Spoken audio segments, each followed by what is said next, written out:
Sakto naman sumubo ko. Meron ba doon? Okay na. Ayan, live na. Okay na. We're live? Alright. Again, good evening, ladies and gentlemen. This is your official Uap Podcast. And we're coming to you Facebook Live tonight from Food Truck Manila. QC. Okay, we're coming to you live from Food Truck Manila QC along Camias Road. You can find us here. If you are in the area, please join us. We're having a few rounds of beer. The reason why we're doing it here tonight is because we ran a little queue. Voice. May nanonood ba? Si Architect. Ayan, ayan. Ganda. Check mo kung may wifi. Ano naman? Ano turbo yun eh. Sinusuyod yung... May wifi ba dito? Meron silang 6 stalls. Wala. Dapat talaga dito. Huwag na, mag-inuman na lang tayo. Oo nga. Nasimulan na eh. Ayan. Bye! I make it. Parang assistant sila. Mamaya na, may masabi pa siya. Nag-wiwik connect. Ano yan? Live na ba?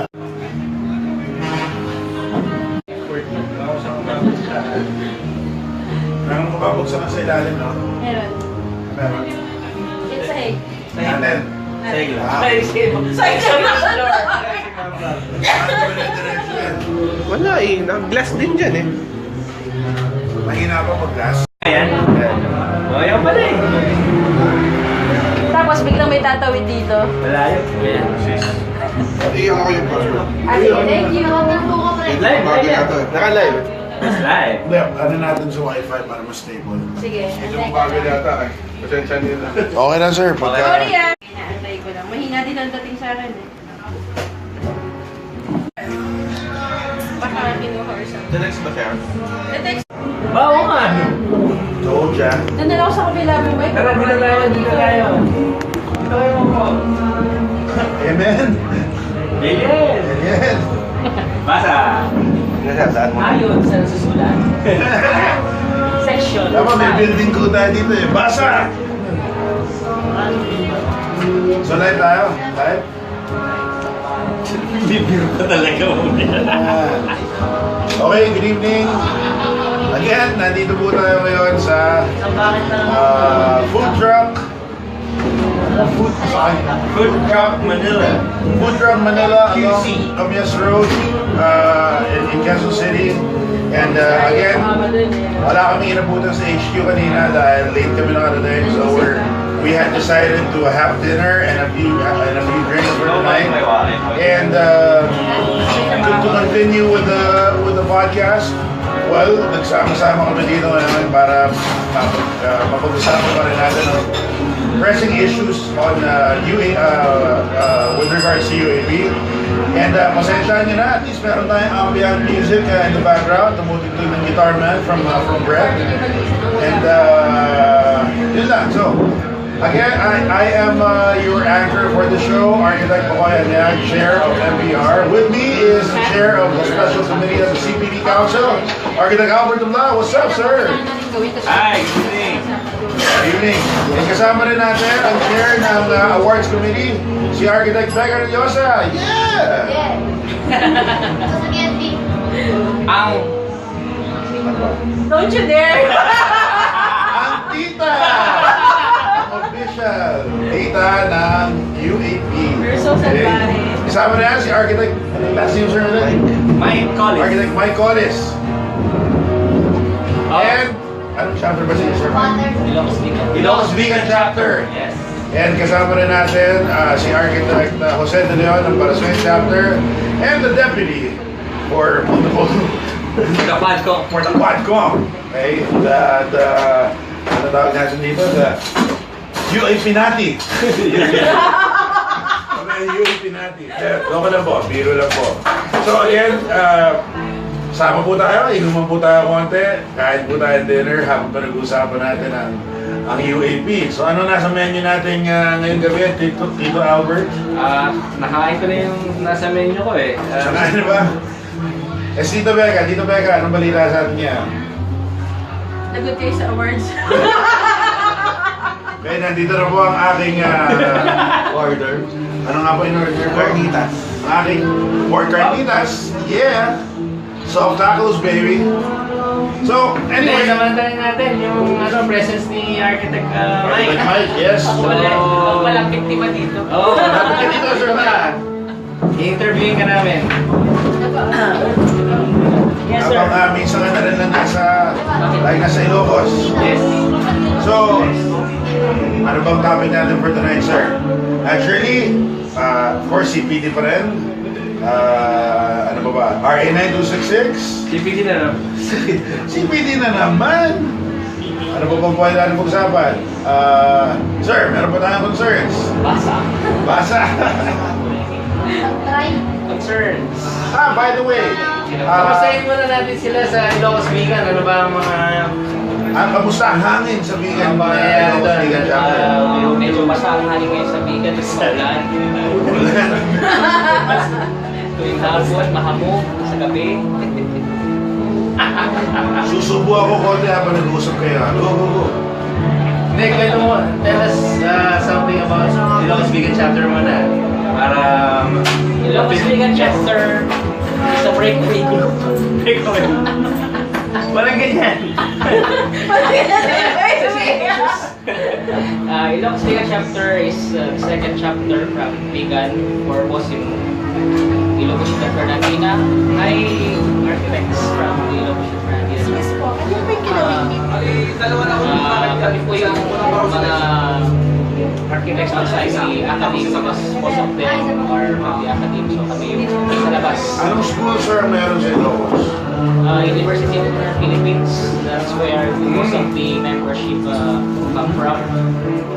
So luckily kami naman sa chapter namin we're surviving. Alive and kicking. Ilan ang membership, sir, ng Ilocos Vigan chapter? As of now, we are 54 sa roster, pero... Are you a relatively new chapter? 2004. Tagal na rin. Tagal na rin. Halos kabatch nila, Santa Maria. Santa Maria East. Yes. Yeah. So, sir, ready na ba tayo ready na ba ang buong Ilocosan? Ang Ilocandia. Ang Ilocandia. Pangit, Ilocosan no? Ready for what? Ready na ba ang Ilocos sa pagdating ng lahat ng arkitekto para sa JAA? As far as we're concerned, Ilocos Tinawag chapter ang nag-host. But we are trying to... Ay, ako pala, Vigan is out. Sure, no? Okay, sorry, my So, mistake. whatever help, as I said to architect Kenya before, when we had the meeting at the headquarters, whatever help we can offer, magsabi lang siya para makatulong kami sa organize lang joint area set. Oo nga, definitely. Andiyan kami ng day 0000. Hanggang day 000. May banda daw eh. May banda. Sino ba yun? Sino ba yun? Mas mahaba kami sa Vigan kaysa sa... May press release na ba yung banda? May points. Tanong natin kay Tito Becca. Tito Becca, Yes. pwede na bang i-announce yung banda, hindi ba? Hindi pa. Okay, MBD muna. approval pa. Sabi nila, hihintayin pa yung out approval ng NBD for the band. Pero ang hint natin dyan, darating daw ang Guns N' Roses sa Ilocos. Joke lang, joke. Walang Guns N' Roses. Baka mamaya, you put us through it. Slash pala pupunta. Kung wala mang slash, si Fat Slash. Slash the budget. Yun, so ano bang kwento mo kami sa Vigan, ano bang mga concerns ng mga arkitekto natin doon at ano bang Well, probably ang main concern ngayon is alam naman natin yung CPD. CPD, right? Yes, CPD. Maraming questions. Hindi naman siguro questioning is legality and pero yung the way it is implemented. Yes. Parang there are other ways how to earn it, how to implement it, ano ba yung mga kailangan dapat na i-complete, Yeah. what areas of concern yung kailangan nating tutukan para ma-improve. I mean, we're not totally against it because it's stated talaga, it's vital to the profession na kailangan matutukan rin paminsan-minsan as time goes on. Kailangan mo din i-level up yung knowledge mo. You have to learn something to give new services to the public. So yun lang siguro the way it's implemented. Tapos yung mga kailangan mo tapusin ng mga seminars, dapat siguro mas definite. Hindi yung lahat kukunin mo kasi hindi naman lahat tayo magdidirect sa isang maraming Correct. maraming line of work. Kumbaga, may isa direct na sa conservation, Yes. isa sa construction, isa sa... Siguro hindi na natin kailangan persahin yung iba na kunin yung mga iba, mga fields of expertise. Parang doktor lang din yan eh. Specialization. Medicine, dun lang ang direction mo, huwag ka nang kunin pa yung Okay, it's good na binanggit mo yan, no? Kasi again, trabaho natin sa CPD Committee is to hear out yung mga concerns na yan. Kasi we want to have yung operation guidelines natin na maayos at talagang in tune dun sa needs ng mga professionals. Although kahapon, mabalita ko lang, nagkaroon sa Senate ng isang hearing Yes. regarding diba? again presided by Senator Trillanes of the Civil Service Committee, tama ba? Yes, sir. Yes, sir. Yeah. Kamusta, sir? Ako wala akong masyadong balita eh. May nahabol akong project eh. So. Well, ang nag-represent sa UAP and also the CPD Council for Architecture is Architect Robert Minofente, and kinover ng keeping you posted yan, and pinost ko na sa approve mo. Yes, approve ko na. Yeah, so andun yung mga detalye kung ano yung mga napag-usapan doon. Basically, it's more of, although may mga kasama tayo sa profession na... Excuse me, sir. Liwanagin po natin. May So, kasamang UAP. meron pong UAP representation Yes. at the event. Kasi there are some people are saying na wala raw UAP at the event, na parang hindi raw nakarating ang UAP officials to the event. So maliwanag po, si Architect Robert Mirafuente of the CPD Council is also the representative. that it was, yes, was there present and was also the official representative for the UAP. Okay, so continue, sir. Yun, so ang napag-usapan nun more of, again, fine-tuning yung mga guidelines and yung implementation. And also, of course, dahil nga medyo bago pa itong law na to, marami pa mga misconceptions about it, marami mga information na hindi pa masyadong nakakarating sa mga members natin. Not only sa mga architects, but also sa mga ibang professionals. So yun, we have our work cut out for us, no, sa committee, to not only CPD committee but also MPR to spread yung mga information na yun para mas maintindihan ng mga members natin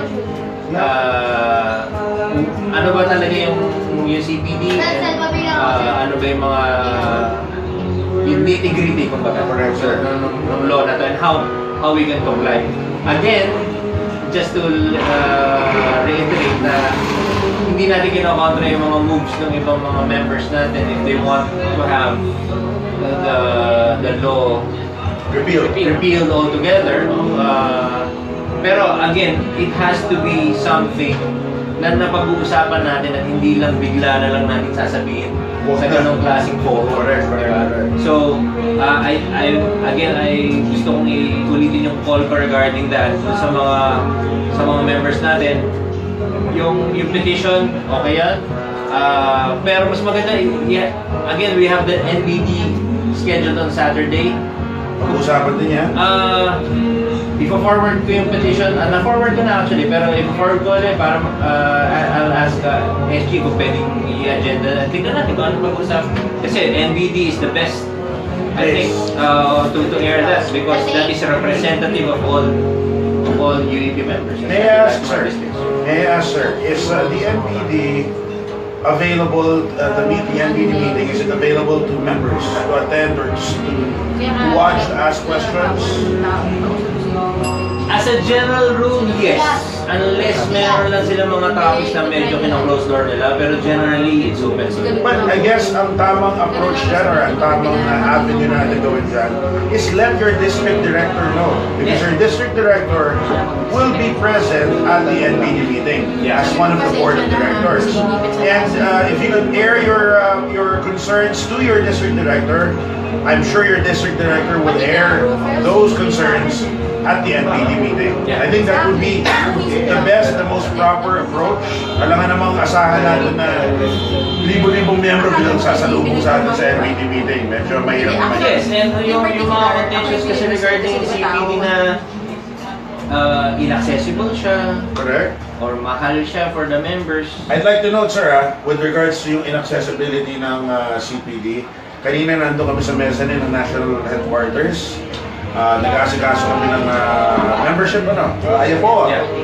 Ay magugulat ka, sa likod ng lamesa ni Sir Mars, si Sir Mars Cuevas, who is in charge of CPD applications sa UAP, kung makita niyo yung lamesa niya, hindi lang lamesa niya, likod ng lamesa niya, puno ng kahon ng CPD, ng application. So, maganda po na ang call ng UAP na ibaba sa chapter level ng CPD natutugunan.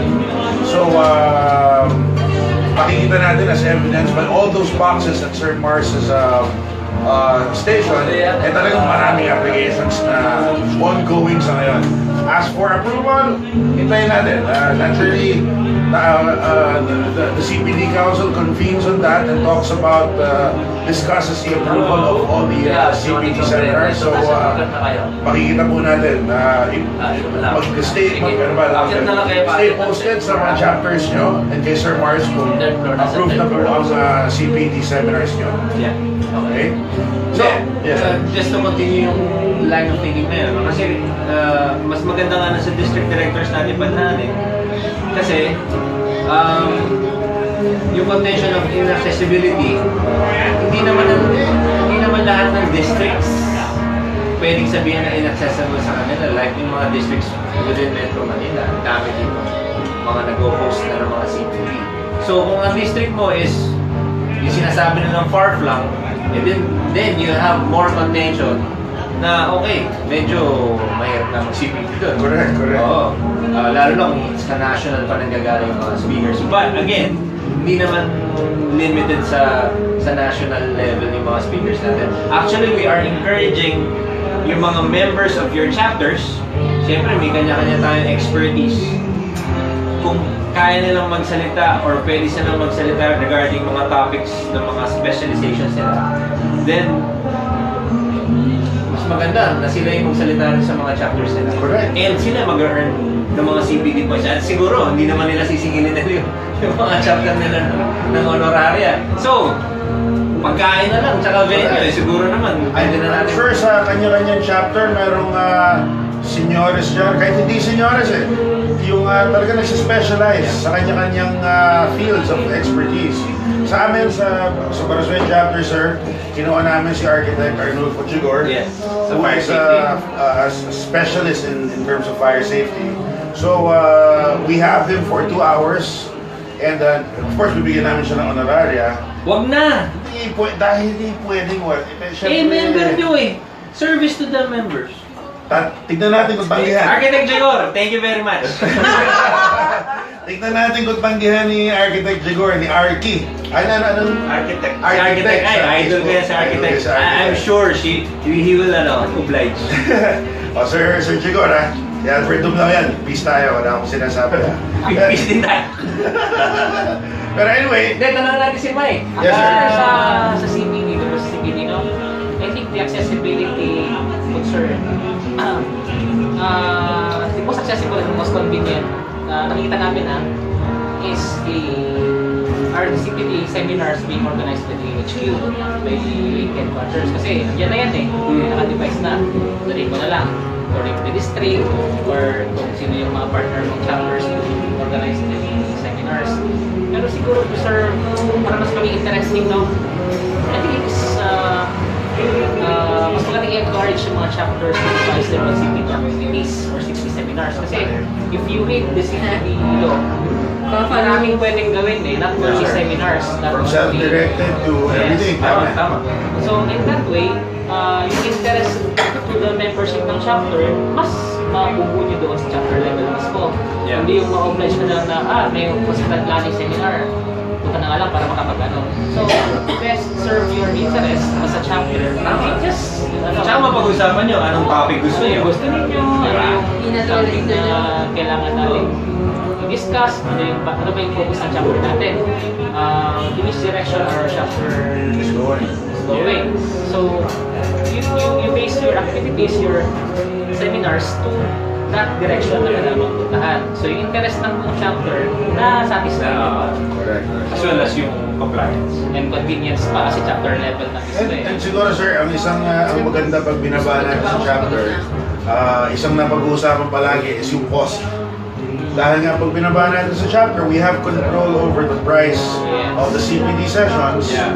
So comparatively to the private CPD providers who charge, ayoko naman sabihin an arm and a leg, pero in some cases, mahal talaga yung charges nila sa Hindi natin sila mabiblame kasi they're doing this for business nila They started to have this Correct. being devised. So, in exchange, may honor. Exactly. Pero sa atin naman, chapter level, syempre, we're after compliance. Hindi naman pinagkakakitaan ng chapter to nor the UAP. May mga bali-balita, humahati daw ang national organization sa mga ganyan. Pakiusap lang po, wala pong ganyan. Ako At po, kung meron po kayong nalaman, pakisabi po sa amin, kami po ang tutugis, isumbong nyo. di pa ko Kanya. Hindi po. Seryoso po. Kung may nalalaman po kayong ganyan, pakisabi na lang po sa amin. Siguro Ayaw po ni NP niya. Ayaw po ni NP yan. So kami po compliant lang sa request ni NP and request and mandate to spread the news to all of you. So yun, pakisabihan lang po kami ng So Mike, meron ba kayong plano na nag-submit na ba kayo ng application niya for For program? our first program, hihintay lang din yung mga resume ng speakers. Kasi Okay. Pero we just want to invite the whole UAP. Meron pa kaming symposium on church heritage. Yeah. On Heritage, sir, wow. October 7 and 8 in Vigan. Tama sa akin. So, we are applying for CPD credits, hopefully ma-award. Pero, meron man wala. September. October. Sama naman ang sa amin tayo mo, sir. October 7 and Yung 8. first CPD seminar ng Barasway Chapter, October 7. So, sabay kami. Mamili na lang kayo. Kaya nga, sir. Doon ako sa Vigan. Sige, ganyan lang. Hati. Yung mga atin, mga seminarians, priests, but especially device for architects. Para lang yung sa part ng clergy, for them to be enlightened of some design constraints, some issues in restorations. Kasi marami talagang pare na lahat na ng moldura ng church, may gold leaf na kulay. Puno na ng murals yung buong simbahan, hindi mo na alam kung saan yung titingnan mo. Correct. Titingnan ka ba or... Baka nakapunta ng Paris yan. Saka one note about CPD sir, siguro let's view it as a professional improvement, not as a mere compliance. Yes. Kasi sa pag mere compliance lang yan, Sama naman dating. Oo, parang chore, di ba? parang sure na parang pilitan ka lang. So, just view it as a professional development na mag-benefit ka in the future. Parang kunyari, pag inuutusan ka ng nanay mo dati na maglinis ka ng kwarto. Parang ganun ka lang yan eh. Oo, maganda naman malinis yung kwarto mo, di ba? Tama yan. Maganda yung analogy mo dyan. Maganda rin gusto mong linisin ang kwarto ko. Oo, kasi parang hindi... Pero, para pagdating ng girls ko, ng mga girlfriend na mga friends, wow, Pacoy, ang linis ng room mo I'm impressed. Oh, Idea. wow, pogi Idea. points yun. Pogi points yun, di ba? Anyway, sirs, pati muna tayo. Bumabali si Architect Hill Habitanya. Good evening, sir. Ang ating idol palagi sa siya ang lumibro ng si Jaya. Tama. Diba? Hi po, sir. Sinusundan ni Architect Ping de Leon de Ocampo ng Parasueño yun. To the T, sir. To the T, to the I, to the dots. Binabasa niya BCJ yan. at sinusunod talaga sa mga CSR projects Yes. of the government. Galing. Okay? Also, binabati po natin si Architect Louis Tiamzon from Bahrain Chapter. Ayos, Good si evening, sir. Architect Louie. May beer pa pala dyan. Gusto kong iangat ang bote para sa kanya. Sir. Yan. Para may mo, sir. Teka, babae yata si Architect Louie. Okay rin lang. There's equal Ma'am, sir. Ma'am, sir. Ma'am, sir. So, Hindi, alam natin. Architect na lang. Kasi couple yung... yung couple account siya. Hindi, yung ano yung profile. Dalawa yan. Okay. Anyway, so good evening to our viewers in Bahrain. Good evening also to Architect Tristan Flores. He has a question. Isa pa yung sa pako. He has a question right now. Architect Will Bernard. Good evening from Qatar Chapter. Okay. So my question, sir, si Architect Tristan Flores. Just curious, possible kaya na di na maging mandatory requirement ang CPD when renewing or PRC ID in the future? Personal opinion, sir. Tingin ko, sir, hindi siya imposible. Ayoko sabihin imposible, pero hindi siya imposible. Again, batas na po natin ngayon ng CPD. There are efforts to make it, to abolish it or to repeal it. Kung matupad po yung pag-repeal, yung amendments on the CPD, then definitely mawawala po siya. Pero as for now, it is a law. The UAP stand on it is to abide by the law and assist members in complying with the law. Yeah. So yun po ang general mandate natin. Hindi natin gustong pahirapan yung mga member natin kasi tayo rin yan eh. Exactly.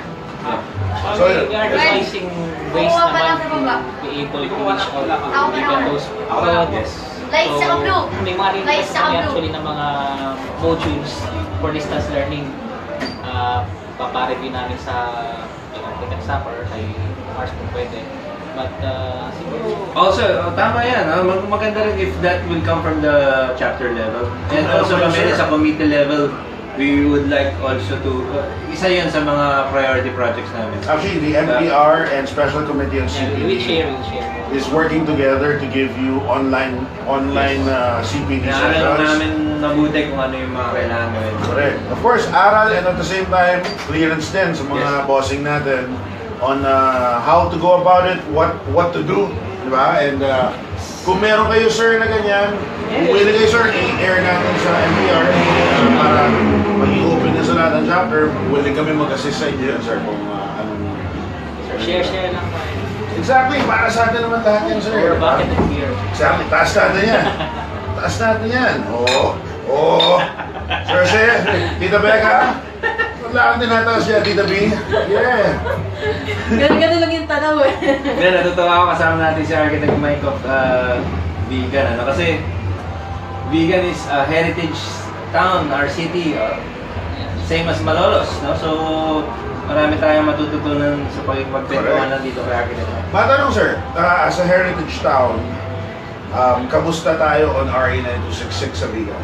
Okay naman, sir. Actually, a year after ata na 2005, meron na kami architectural permit.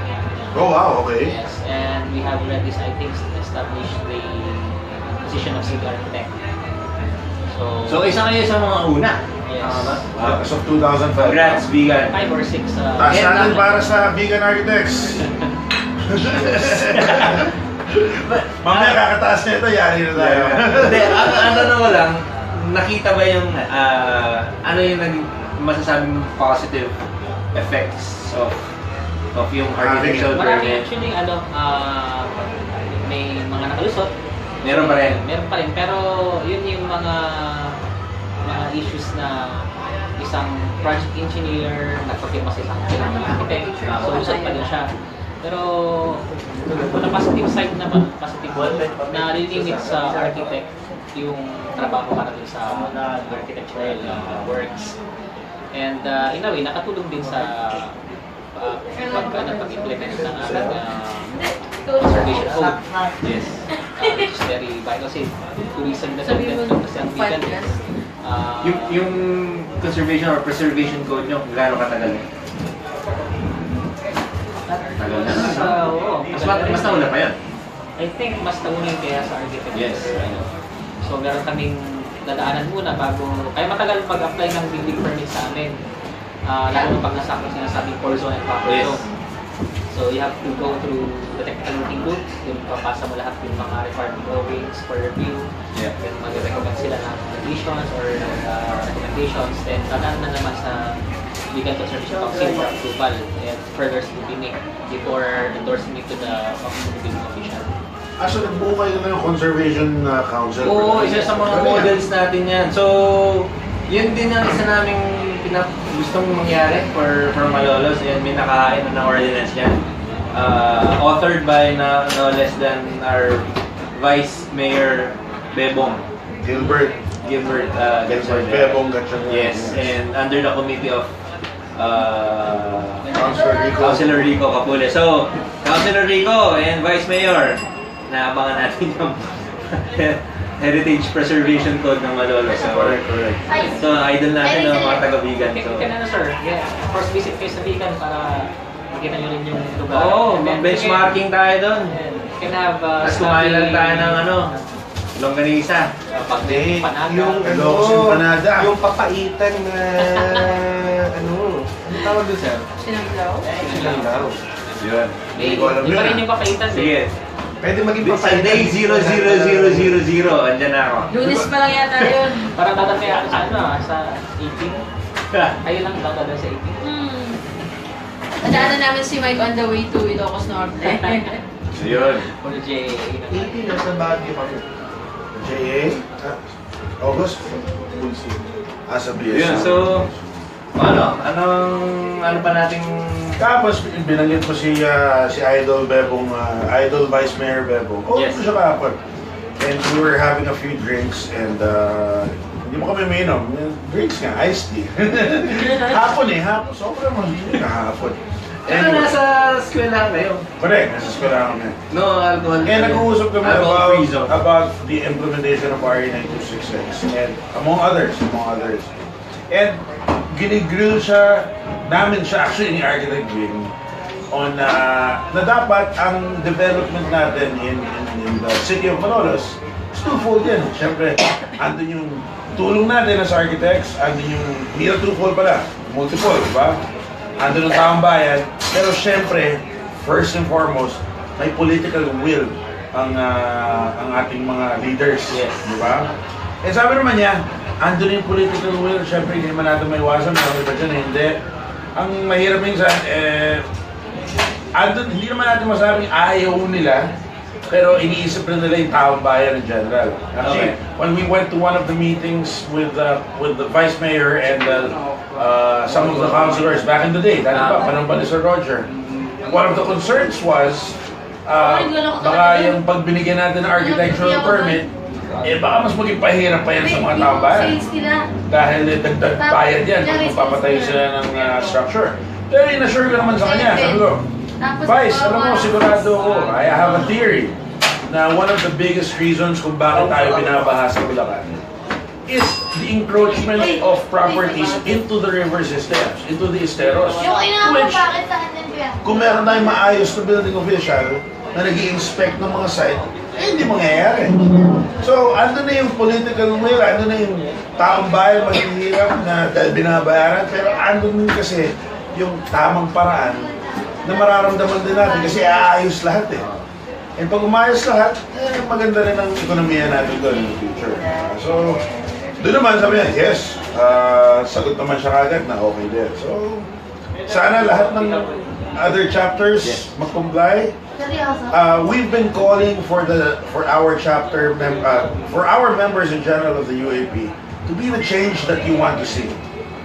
Okay, to be the change. Actually, mainit na topic yan sa UAP forum. So, lagi na pag-uusapan yung be the change. Bakit to be the change? Ano ba masama sa be the change? Okay, gusto ko na sabihin, in my opinion.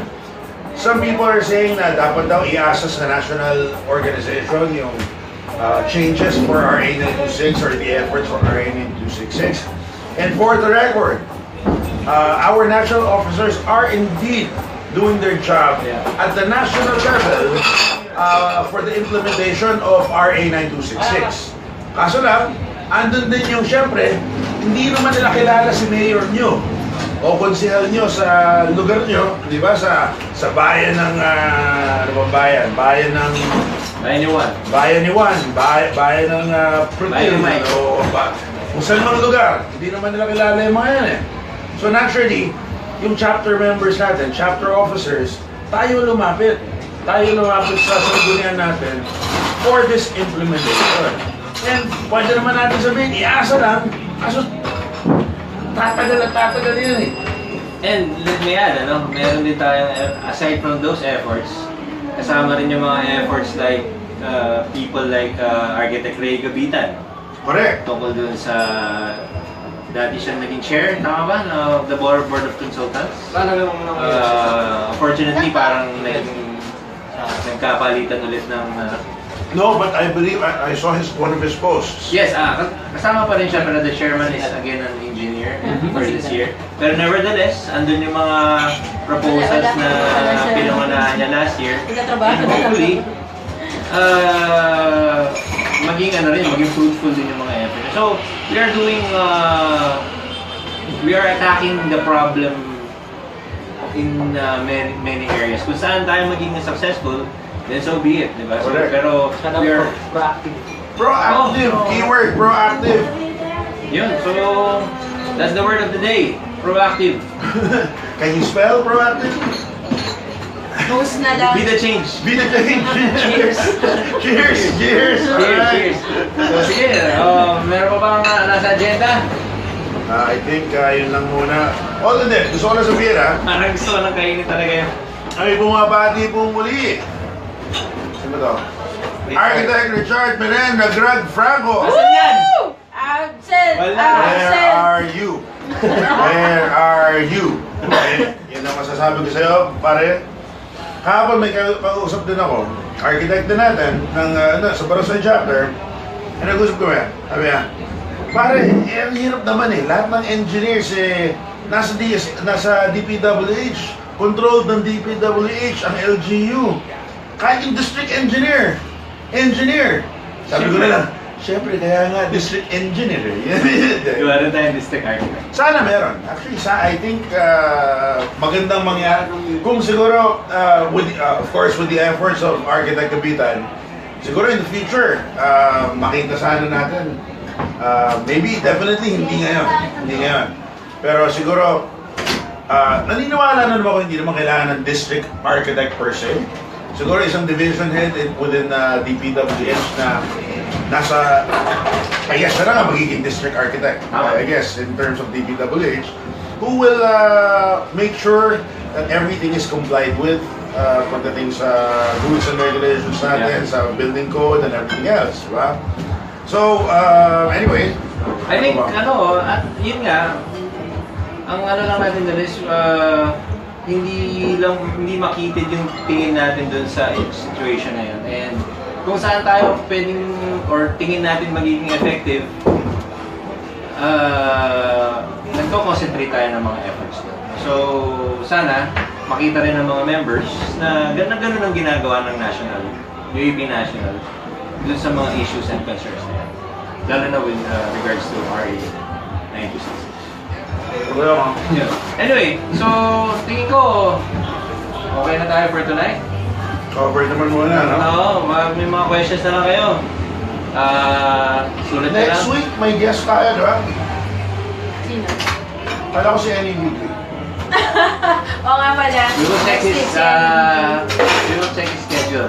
Eh, sinusubukan namin ba kung yung national officers into the show? Show na eh, no? Show, wow! Into this podcast and para mapag-usapan din natin kung ano mga statements sila, official na coming from the NEPP and as well as the NP and the NBD in general. So, share nyo itong video na to para makarating sa lahat ng members natin. Yes. We are in service to you. Lahat ng information we try to give you. Speaking of which, announcements tayo on there. Okay. Fame Manila will happen on August. Babasa nga. Announce na natin habang nandito tayo. Saan ba? Page na? UAP page. August ba? Okay. May ice August na ata ang Fame eh. Fame 2000. Ano ba yan? Twice a year? Once lang. Pero dati, April. No, I'm sorry. Oo nga, baka twice. Oo, twice a year. Actually, may schedule na sila hanggang 2018. Bakit yun? Parang wala. Ayan, chinecheck lang ni Architect Pacoy. Anyway, Sa UAP page, UAP MPR mo na lang. Ano yan? tignan nyo na lang. So muli, nandito po kami sa Food Truck Manila in Quezon City, along Camias Road. Join us for drinks if you're in the area. If not, Sagot ni Pacoy. punta lang kayo dito, inom kayo yung beer. Sarap yung pulutan, seriously, masarap. Oh. Expert ako dahil malaki ko, ang sarap ng kinakain ko. So, anyway, ito, Fame 2017 will happen. Bakit April 27 to 2? Sabi sa'yo, April yung Fame eh. Matcon yun eh. Tapat, di ba? Sabay. Ito, meron dito. Okay, October 17 to 19. Sorry. October 20 to 22, ang Fame Manila.